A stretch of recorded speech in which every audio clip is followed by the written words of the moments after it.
Busque Marcos 2, versículos 16 al 17. Y lo voy a dejar ahí, porque vamos a hablar hoy acerca de lo que es caminar en amor.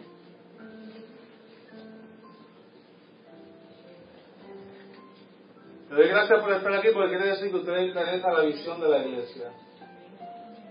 En el mes de octubre hemos estado hablando acerca de la visión, de lo que significa para nosotros caminar en ella, para Emmanuel, para los líderes de esta casa. Y queremos que usted vea lo importante de que usted entienda que su estilo de vida tiene que ser el estilo de vida de un discípulo. Amén. El estilo de vida de un discipulado. Que caminar en amor. Amén. Y no podemos servir, que sería la próxima etapa, o ministrarle a otros, si primero no caminamos en amor. Jesucristo fue bien importante, bien tajante, quizás la palabra, en esto. Jesús le dijo a sus discípulos: el mundo va a conocer que ustedes son mis discípulos, que ustedes son mis hijos, mis hermanos, si se aman entre ustedes. Así que caminar en amor es importante. Antes de dar, antes de predicar, antes de salir a servir, es importante que dentro del proceso de discipulado podamos caminar en amor. Amén. Así que caminar en amor es que el creyente haga relaciones de pacto con Dios, con la iglesia y con su familia. Con Dios, con la iglesia y con su familia. Y normalmente, luego del discipulado, muchas veces lo que hacíamos antes es que ponemos rápido a las personas a servir en diferentes ministerios. Ya estás ready, ya te bautizaste. Y hay gente que estaba esperando el bautismo hace tiempo para entrar a la X o Y ministerio. Pero eso no va a ser así de ahora en adelante. Es importante que aprendas primero a caminar en amor. Caminas en fe, creyendo en tu relación con Dios se fortalece. Pero caminar en amor es que se fortalezca tu relación con la gente con quien tú vives todos los días. Que es tu familia espiritual, tu iglesia, y tu familia terrenal, que es tu casa. ¿Usted cree que eso es importante? Porque muchas veces hay gente liderando o aspirando, haciendo diferentes cosas dentro de la iglesia, que en su casa tienen muchas situaciones, muchos problemas, y eso la iglesia lo tiene que atender. La iglesia lo tiene que trabajar. ¿Ve? Porque al fin y al cabo, gente que está herida, gente que está con diferentes circunstancias, que está sirviendo, no, algunos no dan buen ejemplo, otras hacen más daño de lo que quieren, del bien que quieren hacer. Y Dios quiere siempre que podamos caminar en amor, y en otras palabras, que podamos servir, pero que vamos a servir de una manera sana. Porque a Dios le interesa nuestra sanidad. Amén. A Dios le interesa nuestra sanidad. Así que sanar heridas y relaciones dentro del contexto de la iglesia y de la familia es importante. Y para eso, en este proceso, y siempre yo hablo lo que va a consistir este proceso y podemos predicar. Este proceso lo que va a consistir va a tener dos etapas, dos metas bien importantes. La primera es que todo el mundo va a pasar por un hospital. Ya que está todo el mundo va a pasar por un hospital. Y se va a llamar el hospital de las relaciones. Son varios retiros y reuniones de grupos pequeños que van a haber, donde antes de ubicarte en una célula a trabajar, ya sea geográficamente o por grupos que tengan la misma intereses, vas a pasar por este hospital donde tú vas a poder sentarte, analizar tu vida delante de la presencia del Señor y delante de tus hermanos en la fe, y vas a poder reflexionar sobre qué áreas de nuestra vida necesitamos sanar. Porque ¿sabes qué? El que más o el que menos tiene que sanar algo. Porque cuando venimos al Señor, venimos con diferentes circunstancias, venimos heridos, venimos trastocados por el pecado. Y es bien importante que la iglesia provea continuamente, porque lo hemos hecho, pero vamos a hacerlo continuamente, una manera en que tú y yo podamos ventilar ante la presencia del Señor cada vida, cada cosa, asumir la responsabilidad de nuestra vida, porque no es para ventilarlas y llorar, es para asumir la responsabilidad de nuestras vidas y de nuestra sanidad, porque eso es un regalo del Señor, la sanidad que Dios nos quiere entregar. Así que todo el mundo va a pasar por este hospital. Lo estamos diseñando todavía, va a tener sala de emergencia y no, todavía no. ¿No? Pero lo que tengo en mi mente es que estamos en las manos de un alfarero. Amén. Estamos en las manos del alfarero y el alfarero nos va dando forma. Y a veces cuando venimos al Señor y llegamos a sus manos, nos damos cuenta de que tenemos tantas cosas dentro de nuestra vida que no son barro, que no son cosas que Él desea, y Dios tiene que romper esa vasija y hacerla de nuevo. Y en las manos del alfarero sí vamos a poder encontrar nuestra sanidad. Sí vamos a poder encontrar en medio de nuestro quebranto que Cristo puede hacer algo nuevo, aún con estas circunstancias pasadas. Y es importante que todo el mundo pase por ese hospital.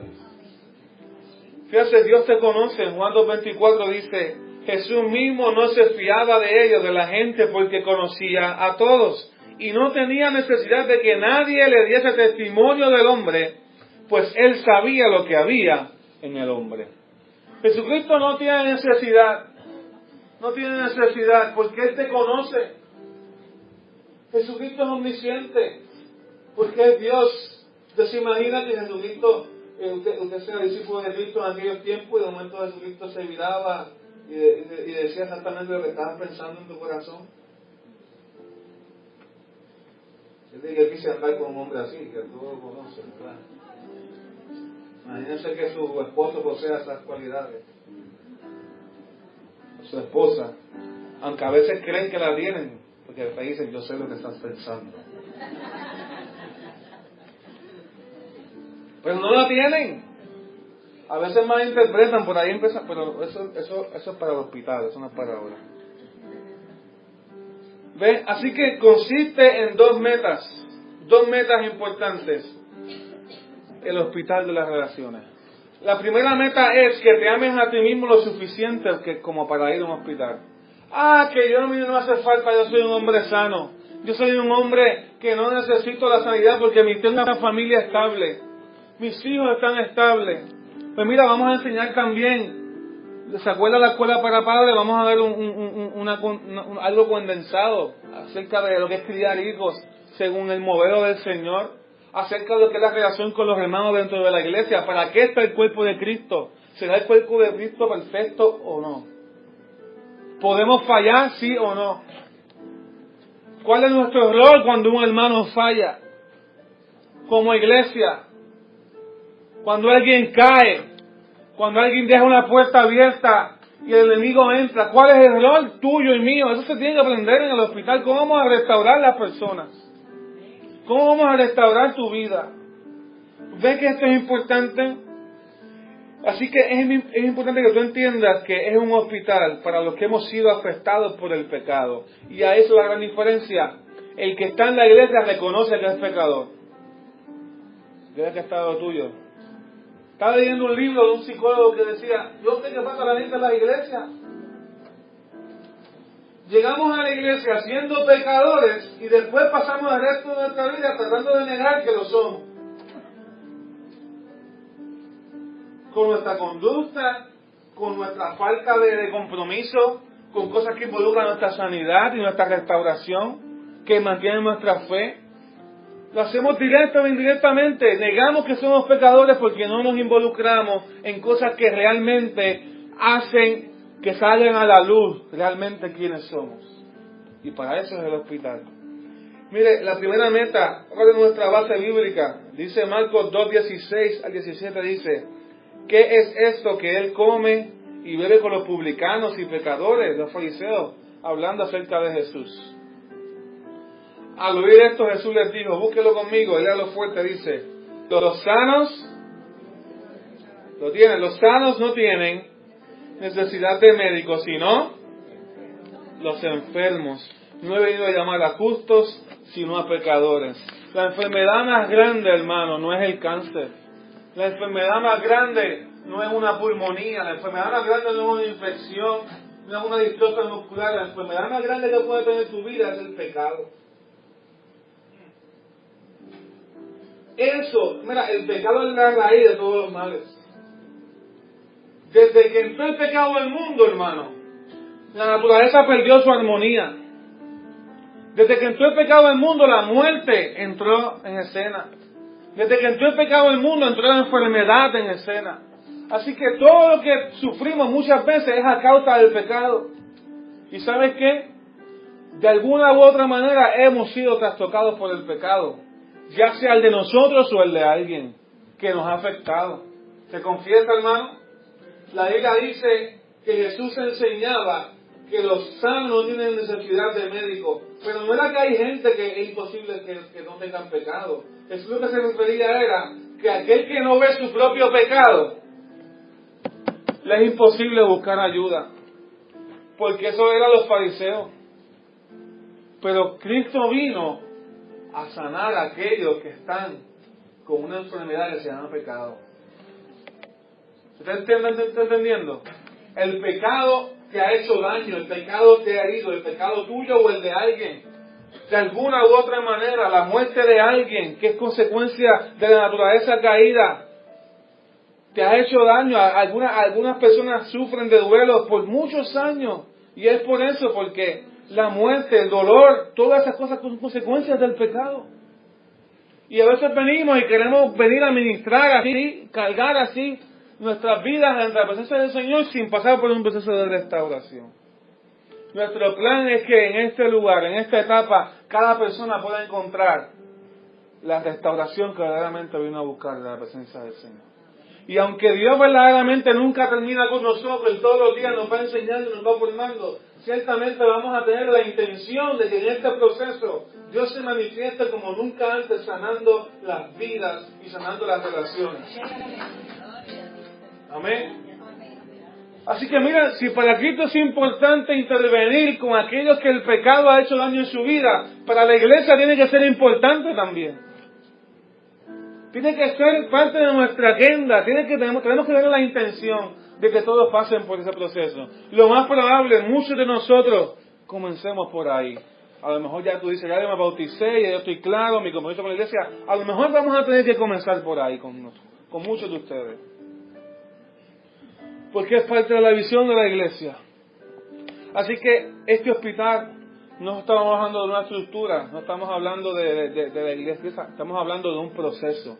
El hospital va a ser un proceso de sanidad y de restauración. Amén. ¿Estás de acuerdo, hermano? La segunda meta es que ames la iglesia lo suficiente como para unirte a un grupo pequeño. Mucha gente ama a Dios, pero no ama a la iglesia. Ay, pastor, ¿qué usted está diciendo? Ama a Dios, sabe que tiene que tener una relación con Dios, pero no ama a la iglesia lo suficiente como para amar la visión de la iglesia. Y ya sabe que una de las cosas que valoramos en esta iglesia son grupos pequeños. Todo lo vamos a hacer en grupos pequeños, todo. Lo estamos haciendo y lo vamos a seguir haciendo ahora con más énfasis en grupos pequeños. Porque es una manera de uno monitorear el cambio más fácil, es una manera de tú tener la capacidad de rendirte cuentas mutuamente con alguien, ser transparente con alguien en grupos pequeños. Los domingos yo quisiera conocer la historia de lo que pasó en la semana de todo el mundo, pero es imposible. Los líderes tampoco lo pueden hacer, pero en grupos pequeños sí usted lo puede hacer. Usted debe unirse a un grupo pequeño. Es parte de la visión de la iglesia. Y lo va a hacer después que haya pasado por el hospital. No antes. Amén. Y no va a poder pasar a la siguiente etapa, que es caminar en servicio, si no están unidos en un grupo pequeño.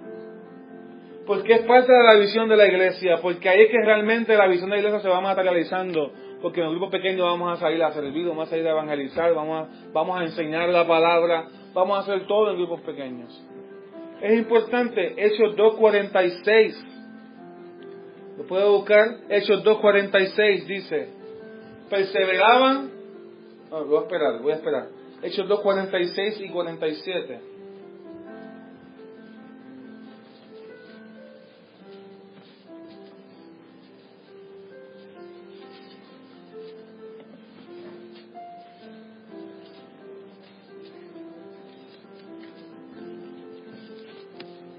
Aleluya. ¿Lo tienen? Perseveraban, leado junto conmigo, unánimes, cada día en el templo, y partiendo el pan, ¿en dónde? ¿En dónde? En las casas. ¿Saben que los grupos pequeños modelan o emulan fielmente la iglesia cuando comenzó? Hacían muchas cosas en grupos pequeños. Así que es bien importante que tú entiendas los grupos pequeños. Mire, para mí esto es bien importante. Escucha bien, escucha bien. Hay mucha gente que dice, no, yo amo a Dios. Yo amo a Cristo. Pero se olvida de que Cristo es la cabeza. ¿De qué? Cristo es la cabeza de la iglesia. O sea que cuando la Biblia se compara la relación de Cristo y la iglesia, habla de que Cristo es la cabeza y que el cuerpo de Cristo somos nosotros, la iglesia. Si usted tiene una relación con Cristo, dígame si es posible, piense, si es posible tener la relación con alguien de cabeza nada más. Es como ilógico. Sería imposible relacionarnos con Cristo sin relacionarnos con la iglesia, que es su cuerpo. Eso es imposible. Es como si tuviese una cabeza sola por ahí andando. Ustedes saldrían corriendo. Imaginen este mes que es Halloween. Pues mucha gente que pretende hacer eso. Yo amo a Dios, yo amo a Cristo, yo le sirvo a Dios desde mi casa, los domingos de lejito. No, es importante que tú entiendas que las relaciones a Dios le importan. Y los grupos pequeños es una manera de que tú tengas relación con el cuerpo de Cristo, que al fin y al cabo sigue siendo de Cristo, y cuando te reúnes con la gente, te estás reuniendo con Cristo también. ¿Entiendes la importancia de esto? Es bien importante que tú y yo entendamos, que captemos esto.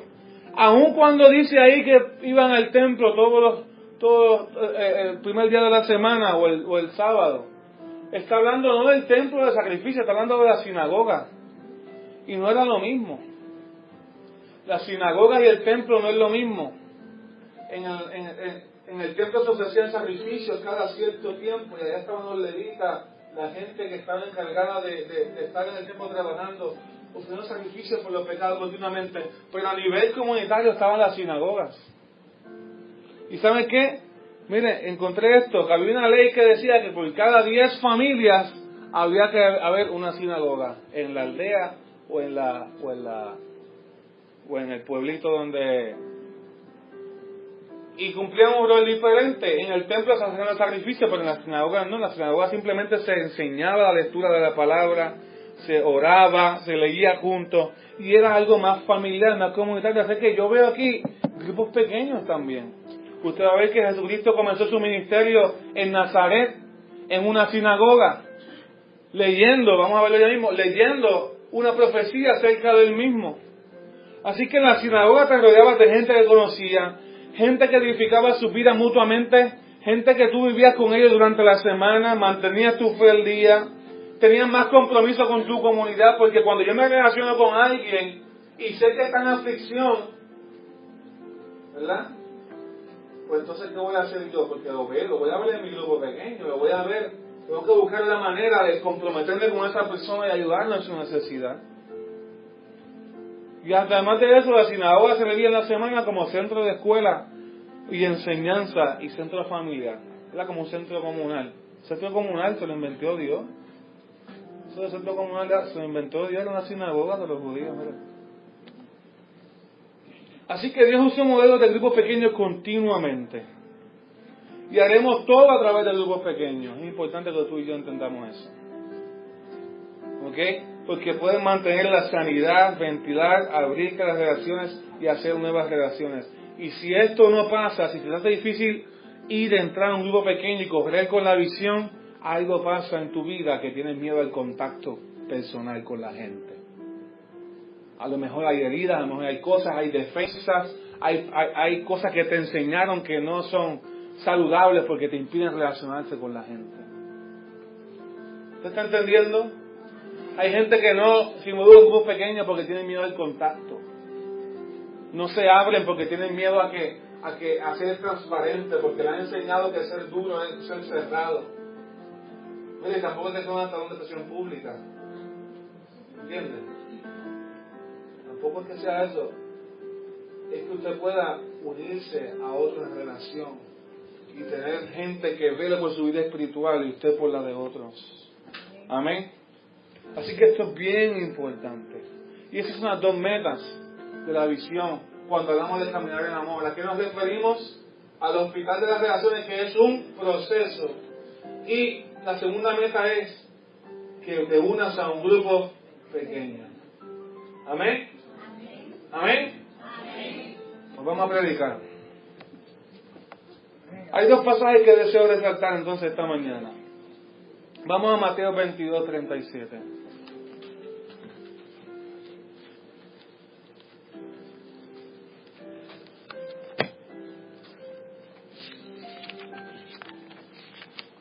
Es un verso, muchos de ustedes lo conocen, no lo voy a decir porque lo busquen. Mateo 22, 37.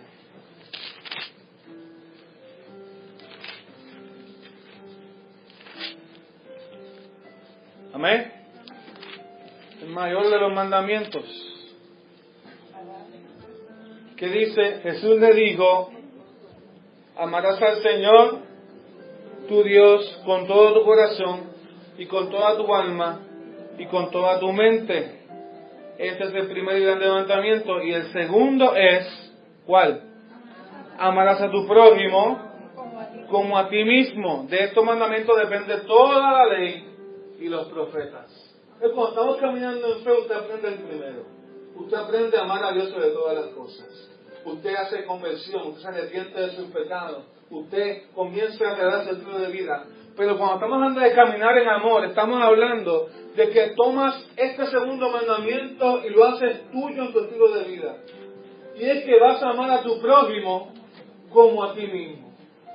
Y hay tres puntos importantes aquí encerrados que tienen una verdad grandísima para cada creyente. Y mucha gente en el mundo aplica este principio, pero lo hace con el amor incorrecto, porque si tú haces este principio basado en el amor de Dios, te vas a quedar corto. Primer principio que está encerrado aquí, tres puntos importantes en la revelación de Cristo. Primero, es que tienes que saber lo que es el amor verdadero, porque si no, lo vas a saber amar. Y si no conoces al Señor Jesús, ese amor verdadero no está habitando en tu vida. Un amor que sacrifica, un amor que da, un amor que sirve, un amor que entrega. No un amor de labios, sino un amor que entrega sacrificialmente en muchas ocasiones. Entrega dando fuerzas. Entrega dando tiempo. Entrega dando. Siempre el amor va a entregar, porque el amor es un sacrificio. Día que estaba tuyo, el amor es un sacrificio. Por eso me casé contigo, no. Por eso estoy contigo, por eso eres mi amiga, mi amigo. ¿Me entiendes? No hay concepto de amor tan real y que el amor de sacrificio. Porque un amor que no incluye sacrificio es un amor que no te cuesta. Y un amor que no te cuesta es fácil de dejarlo cuando yo quiera. Es fácil de abandonarlo porque no lo valoro. Pero cuando yo decido permanecer en el amor sacrificial de Cristo, que es lo que Jesús está diciendo aquí, amar a mi prójimo como a mí mismo, tengo que entender que ese es el verdadero amor. Es el amor al estilo de Dios, no es el amor al estilo del hombre, de que renuncio cuando yo quiera. Es el amor al estilo de Dios. Así que ese es el primer principio. Si queremos amar a nuestro prójimo como nosotros mismos, tenemos que amar. Saber cuál es el amor que Dios está hablando ahí, es el amor de Dios, fluyendo en una relación de dos o más personas. ¿Ve? El segundo principio es que no puedes amar a otros bien si primero no te amas a ti mismo. Por eso es bien importante el hospital. Porque hay gente que no sabe amar a los demás, que tú vas a ver que siempre tienen una pelea con la gente, siempre tienen un issue, siempre tienen un asunto, y la raíz principal es que no hay amor por ellos mismos, que no los amaron, que no cultivaron su propia relación, su autoestima, su propia forma de verse. Y cuando eso sucede, hermano, va a ser imposible o bien difícil que tú ames a los demás como Dios los ama. Ese es el segundo principio que está encerrado ahí. Fíjense lo que dice este pasaje. Vas a amarlos como a ti mismo. O sea, de la manera en que tú te ames a ti mismo, tú vas a amar a los demás. De la manera en que tú te veas a ti mismo, tú vas a amar a la gente. Vas a relacionarte. Y esto es real, hermano. De la manera en que tú te ves, tú tratas a tu cónyuge. De la manera en que tú te ves, tú tratas a tus hijos. De la manera en que tú te ves, tratas a tu vecino. Tratas aún al desconocido. Cuando una persona es insegura, cuando una persona ha sido maltratada, cuando una persona ha pasado por tantas cosas en su vida, hermano, es bien difícil que puedan tener una relación duradera que involucre amor sacrificial, amor que cuesta. ¿Por qué? Porque ella primero mismo por ella o por él no se ve amado. ¿Está entendiendo? ¿Conoce gente así?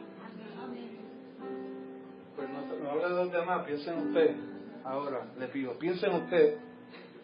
Si usted, a lo mejor esta palabra le marca o le llama la atención y es el Espíritu Santo hablándole, diciéndote, yo he venido para amarte, para restaurarte, para que lo que nadie te dio, yo te lo puedo dar. Y te lo puedo dar mejor, dice Dios. ¿Usted entendiendo? No podemos amar a los demás si primero yo no me amo. Y el tercer principio que está ahí encerrado es que es importante para Dios que tú ames a tu prójimo. ¿Quién es tu prójimo? ¿Tu esposo, tu esposa? ¿Quién es tu prójimo? ¿Todo el mundo? ¿Será todo el mundo? ¿Sí? Pues es cierto, todo el mundo, pero eso es como que muy amplio porque quisiéramos amar a todo el mundo, pero no podemos demostrarle amor a todo el mundo. Primero, que no va a poder llegar a todo el mundo. Pues ¿sabes quién es tu prójimo? Mira, algo tan sencillo. Todas las personas que disfrutan tu camino. Eso a lo mejor no es todo el mundo, pero son todo el mundo dentro de tu mundo. Eso va a estar así, ¿verdad? Todas las personas que Dios pone en tu camino, esas personas es tu prójimo. Si tú amas a Dios y conoces el verdadero amor, si te amas a ti mismo, hermano o hermana, tú vas a poder amar a los demás. Amarlos como Cristo los ama. Amarlos porque estás lleno de amor, porque eres una persona amada por Dios. Amarlos porque estás sano. Porque estás sana. Los puedes amar. ¿Ves?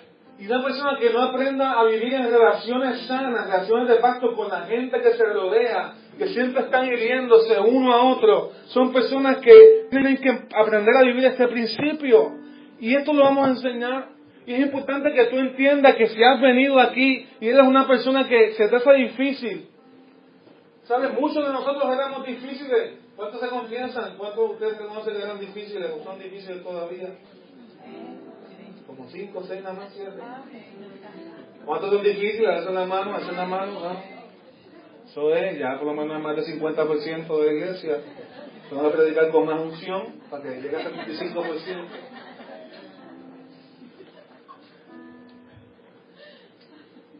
¿Usted está entendiendo? Muchos de ustedes, nosotros tenemos que pasar por este proceso porque somos personas difíciles. Pero por eso hay una verdad tan grande cuando dice el amor cubre multitud de faltas. Cuando hay amor, yo puedo darle a mi prójimo, aun cuando yo no haya recibido. Aun cuando mi historia me dice que trate mal a los demás porque me han tratado mal a mí, cuando yo recibo el amor de Dios, van a haber faltas en mi vida, cosas que a lo mejor yo no recibí, pero como el amor de Dios está fluyendo en mí ahora, yo voy a darle a los demás. Y no voy a hacer daño, porque hay gente que no le quiere hacer daño a los demás. Y cuando vienen a ver es porque ellos mismos no han tenido amor. Así que ese es el amor. Aún el amor, mire, este principio no refleja la Trinidad. Estaba leyendo, wow, refleja hasta la Trinidad. ¿Qué es el amor sino 3 cosas? alguien que ama, alguien que recibe amor y un espíritu de amor entre ellos. Continuo. Y eso es Dios. Padre ama a su Hijo. Jesús decía, mi Padre me ama. Y hay un espíritu de amor que los rodea continuamente por la eternidad. ¿Ve? Y ese es el motivo. Ese es simplemente la meta de Dios, que haya un espíritu de amor entre cada uno de nosotros. Y para eso tiene que haber esas tres condiciones. El espíritu de amor se da automáticamente cuando hay alguien que ama y alguien que se deja amar. ¿Ves que está lo tuyo? Déjate amar.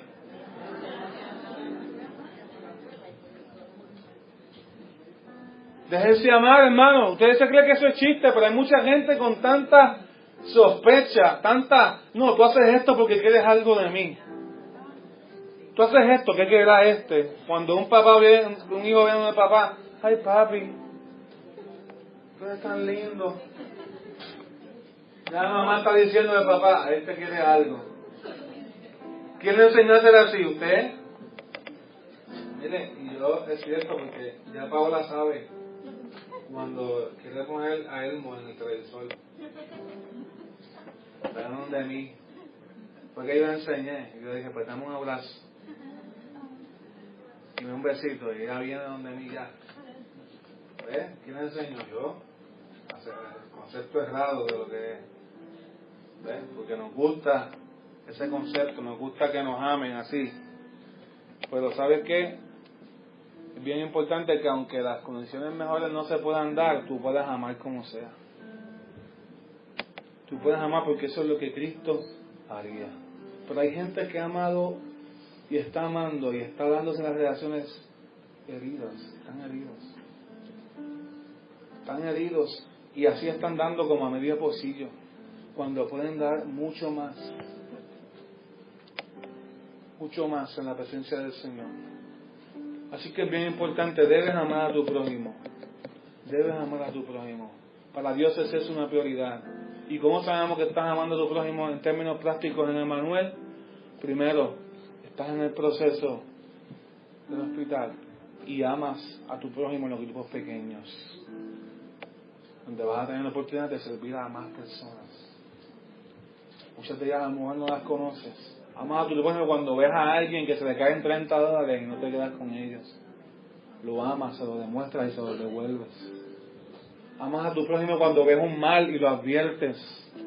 Amas a tu prójimo cuando das de tus recursos, cuando alguien está en necesidad. Eso es amar al prójimo. Amas a tu prójimo cuando inviertes tiempo en la gente. Mira, invierta tiempo, no invierta Facebook, invierta tiempo. Porque el tiempo que usted está dando a la gente por el Facebook, usted está dando a Facebook, no está dando a la gente. ¿Entiende? Visite a alguien. Invierta tiempo. Aunque la primera persona que usted debe visitar es la que menos le caiga bien. Ay, pastor. ¿Por qué usted dice eso, pastor? ¿Alguna lista? ¿Qué pasó? Escucho murmuración en el pueblo de Dios. Y lleve con un vasito de leche, un galoncito de leche mejor, y una librita de pan. Si es posible, un poco de mantequilla. Si es posible, si por supuesto da. Amén. ¿Ves que esto es importante? Nosotros queremos ser una iglesia de familia, una iglesia donde la gente pueda aprender a tener relaciones o tenga las relaciones que nunca tuvo, las tenga de la manera correcta, porque es el modelo de Dios el que sigue esta iglesia. Y aquí va a ser un lugar donde Dios va a sanar personas. Dios tiene que decir, Señor, comienza conmigo, sea algún vestigio, algo que queda, algún remanente de vida en el pasado que me esté provocando no vivir al modelo tuyo. Dile, Señor, comienza conmigo. Comienza conmigo. Quiero amar a los demás según me amo a mí mismo. Necesitamos sanar muchas veces. Y el segundo pasaje que quiero prestarle atención, es un pasaje que yo lo he predicado de tantas maneras, pero siempre Es que me apasiona este pasaje porque me gusta.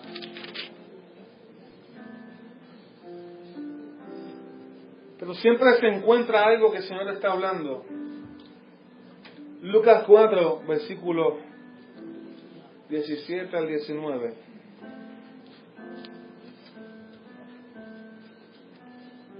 Yo veo este pasaje y lo que veo es el deseo de Dios de restaurar nuestra vida por completo.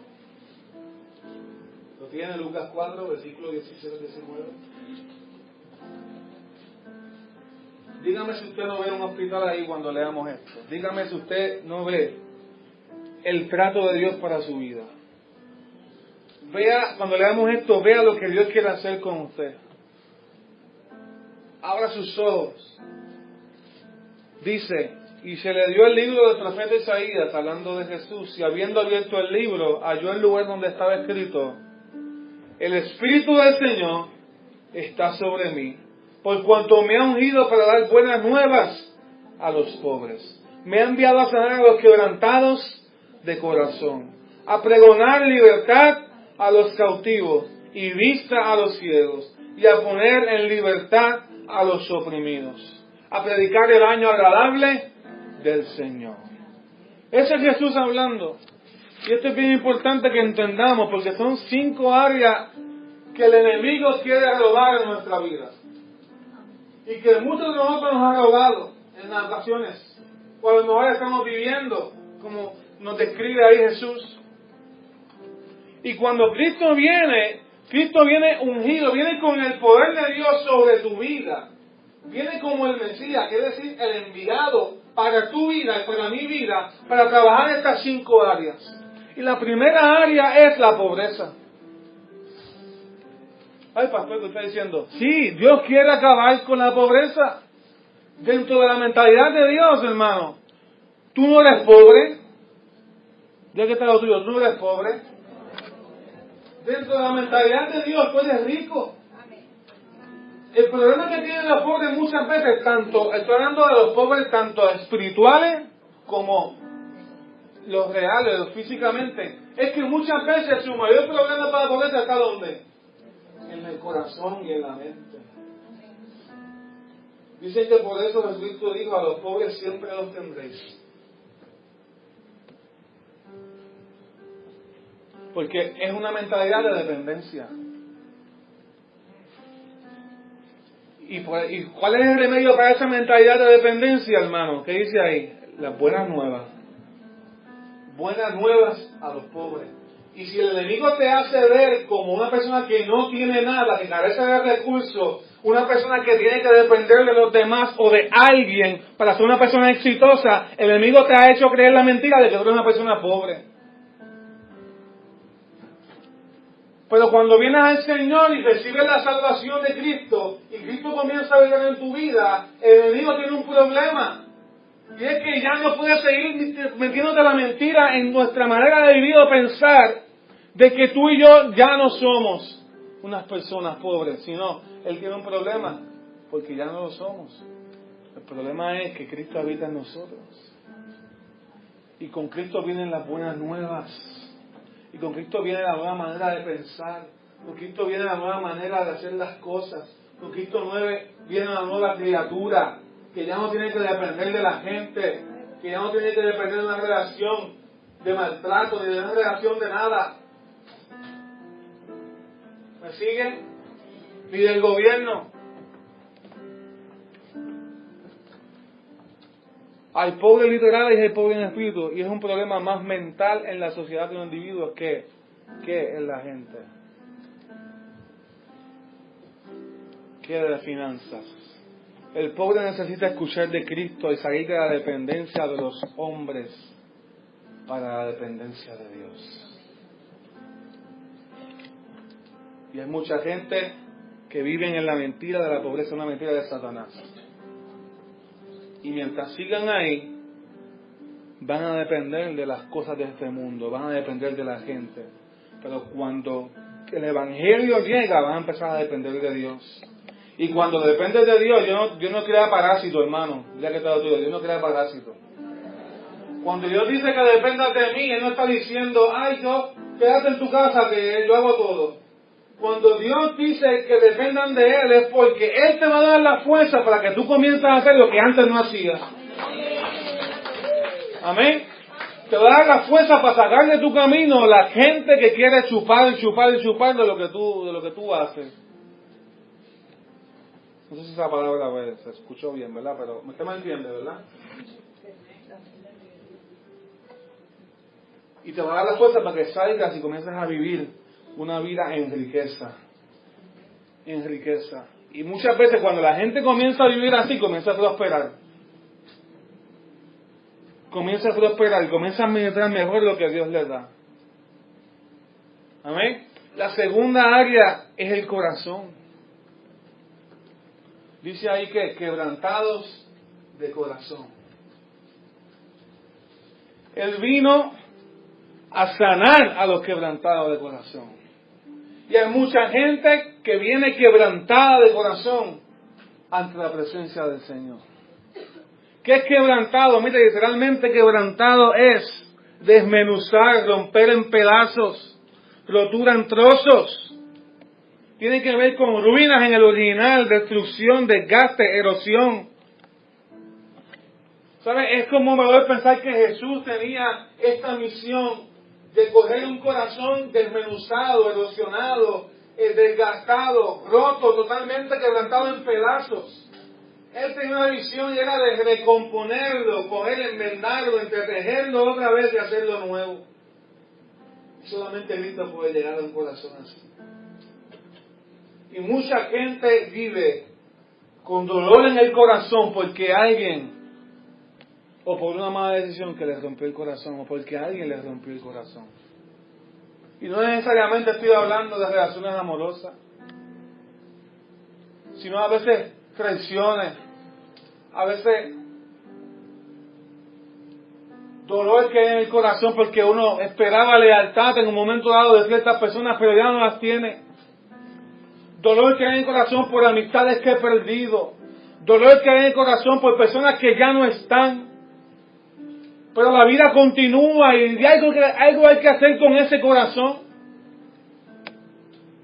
Algo hay que hacer con ese corazón que está roto en pedazos, como dice ahí. Y Cristo vino a decirte que el enemigo quiere que tú permanezcas con un corazón roto, porque si estás con un corazón roto vas a tener problemas amando a la gente y amándote a ti mismo. Pero cuando Dios llega, Dios va a comenzar a coger ese corazón roto en pedazos y va a comenzar a hacerlo otra vez. A hacerlo de nuevo. ¿Usted está escuchando? ¿Ha prendido este micrófono? ¿Sabes que es importante que tú te pongas en la misma agenda de Dios? Si Dios quiere recomponer tu corazón, Dios quiere que tú también te hagas esa misión tuya y comiences con el tuyo. Vamos a recomponer el corazón, vamos a hacerlo de nuevo. Dios quiere sanarlo de cualquier enfermedad que el pecado haya provocado en él, que las malas decisiones haya provocado en él. Dios quiere y tiene una meta y es sanar nuestro corazón. Y cuando habla de corazón, hermano, siempre pensamos en este músculo. El corazón es mucho más amplio que eso. El corazón, ese es el nombre muscular de eso, pero el corazón no es esto, el corazón está aquí. Y cuando habla aquí, muchas veces está hablando de las emociones. Porque son las emociones las que reflejan casi siempre el corazón. ¿Sí? La pobreza tiene que ver más con nuestra manera de pensar, pero el corazón tiene que ver más con las emociones y con las fuerzas. Dios quiere sanar a aquellos que su corazón está hecho pedazos. Aleluya. Jesús era el médico que buscaba a los enfermos, lo vimos ya. Jesús tenía una meta y es que hay dolor en muchos de nuestros corazones y cuando venimos al Señor, Él quiere hacerlo otra vez. Darte una nueva vida de tal manera que tu corazón no sea el mismo. Amén. La tercera área que el enemigo cree que tiene autoridad, pero que cuando Cristo llega, comienza a hacer diferencia es la gente que está cautiva. Fíjense, la imagen que se expresa ahí cuando alguien está cautivo, hermano, es cuando alguien es prisionero de guerra de otro y se lo llevan al lugar donde no pertenece, al lugar donde el enemigo vive. Esa es la imagen. Los judíos pasaron por eso en muchas ocasiones. Usted va a ver que cuando habla de cautividad, que en el Antiguo Testamento está hablando de que los judíos estaban cautivos de los babilónicos, o de cautivos de Egipto, o cautivos de los persas, o cautivos. Tuvieron muchas personas, muchos imperios, mucha gente, los asirios, gente que llevó judíos, pueblo de Dios, en cautividad. Y cuando tú estás cautivo, tú estás atado. Estás atado. Y el único que puede cautivarte es un enemigo. Y yo quiero que entiendas que Satanás sí tiene el poder para atarte a un vicio, atarte al alcohol, a la droga, atarte a problemas emocionales, a orgullo, al chisme, a la pornografía, a las apariencias. Gente que están atados a las apariencias, todos están pensando, lo hacen por lo que la gente va a decir, y están atados al qué dirán, están atados a la mediocridad, atados a muchas cosas. Y cuando él gana ventaja, lo que hace es privarte de tu libertad como una persona del reino de Dios. Amén. Sí, Señor. Y hay gente que Satanás los tiene cautivos. Hay gente que Satanás los tiene atados. Hay gente que se ven cautivos a una persona, a una circunstancia, o a un vicio, a lo que sea. Y esa es la manera de Satanás de controlarte. ¿Y sabes por qué te controla? Porque estás en el territorio de él. Pero cuando Cristo llega, hermano, llega conmigo, cuando Cristo llega, cuando Cristo toca el corazón del hombre, cuando Cristo toca el corazón de una mujer que decide salir de la cautividad donde está, hermano, ya el enemigo deja de tener la autoridad que tenía antes. Amén. Satanás ata. ¿Y sabes por qué ata? Porque no desea que conozcas más nada que el pecado. Tu meta es la meta de él es que él se quede viviendo, que nos quedemos viviendo en pecado. Esa es la meta de él. Pero cuando él sabe que si tú conoces a Cristo, él sabe que si tú conoces a él, tú vas a sufrir un cambio de lugar. Dios te va a trasladar. Te traslada del reino de la muerte, del reino de las tinieblas al reino de la vida, al reino de la luz, que es el reino de Cristo.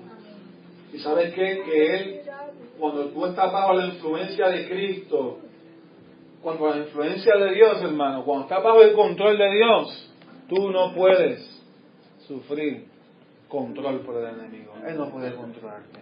Podrá atacarte, podrá venir con amenaza, pero no puede tener control sobre tu vida. Porque ya Cristo, que es más poderoso que Él, determinó, ganó la batalla, ganó la guerra que tú y yo necesitábamos ganar.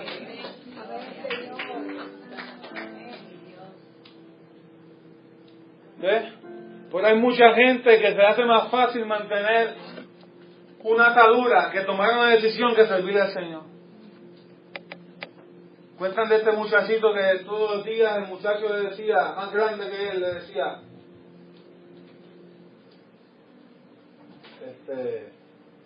dame los chavos de tu almuerzo. Eso es bullying. ¿No he escuchado eso de bullying? Hay muchos muchachos así pasa, ¿sabes? Y todos los días se le encontraba en la entrada del sitio donde íbamos a decir, dame los chavos del almuerzo. Y eran 5 pesos que le daban a su papá todos los días. Y ahora tiene que ser, yo no sé cuánto dan ahora, pero 5 pesos dan. Todos los días martirizando, todos los días diciéndole, todos los días maltratándolo, todos los días apoderándose de lo que era de él. ¿Ves? Entonces, un día él dijo, no me salir de esto. No me salir de esto. Y comenzó a coger clases de karate.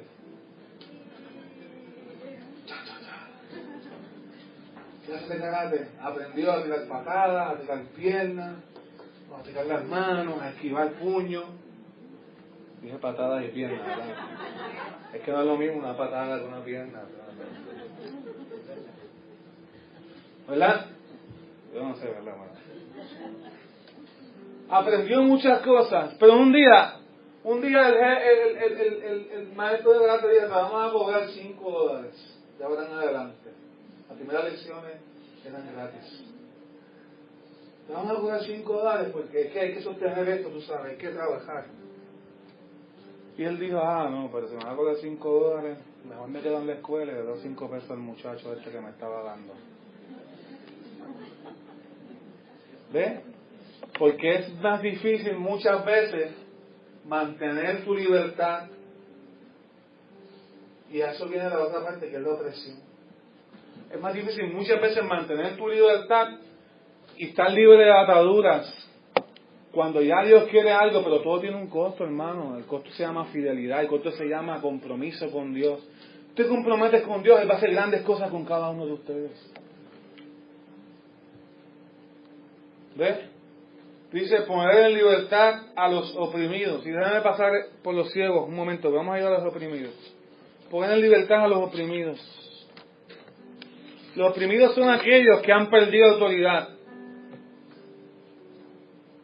Y han perdido autoridad porque se está ejerciendo poder, alguien o algo está ejerciendo poder o autoridad sobre él. Una persona oprimida es una persona que está viviendo bajo la autoridad de otro, sin tener que estarlo. No está atado, pero está en cierta manera comenzando a ser controlado y viviendo en una continua lucha porque alguien lo está oprimiendo. ¿Cuál es el problema con esto? El problema es que la opresión llega a tu vida porque primero hay temor. Si no hay temor, la opresión no va a venir.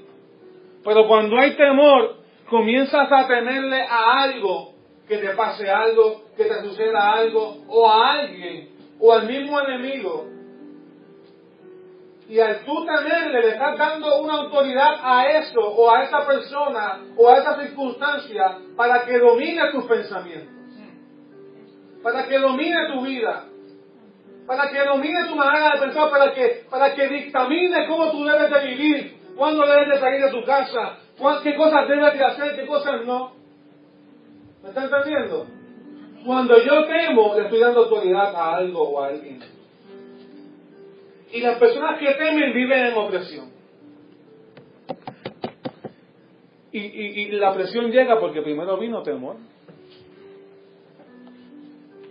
Y hay gente que viven oprimidas por la soledad, por la muerte, le tienen miedo a la muerte, le tienen miedo a diferentes circunstancias, le tienen miedo a alguien de la familia, le tienen miedo a una autoridad, a una persona, o le tienen miedo al diablo. Hay gente que le tiene miedo. ¿Sabes que cuando tienes temor o miedo, le das autoridad a la circunstancia? Y puede venir la opresión fácilmente. Es como si dijera, vivieras en una casa donde había un villano que te maltrataba continuamente, y todos los días te daba latigazos, todos los días no te daba de comer, lo que te ponía era un plato ahí con comida podrida, te maltrataba, te maldecía. De momento llega una persona, te rescata y dice: pero que tú estás viviendo así en estas condiciones, y te ponen en una casa nueva, y te da alimento, te da ropa, te trata bien, y ese dueño de la casa se llama Jesús. ¿Ves? Entonces, de momento comenzaste a tener temor, y lo que hiciste fue, es como llamaste al villano, le diste la llave de tu casa y le dijiste: entra cuando tú quieras y haz lo tuyo. Y esas personas que viven en opresión viven así. Están en Cristo, pero le dieron una puerta, le dieron la llave a entrar a Satanás a través del temor. ¿Me entiendes? Y hay gente, aún dentro de la iglesia, viviendo en opresión, viviendo en temor ante Satanás. Y el problema es que cada vez que teme le das autoridad a Satanás sobre la enfermedad. Cada vez que teme le das autoridad a Satanás sobre tus circunstancias. Cada vez que tengas temor o miedo, le das a oportunidad a Satanás de que te oprima con pensamientos y con personas que van a venir a quitarte del camino del Señor. Hacer presión. Eso es la presión. A tratar de una presión externa que trata de tumbarte.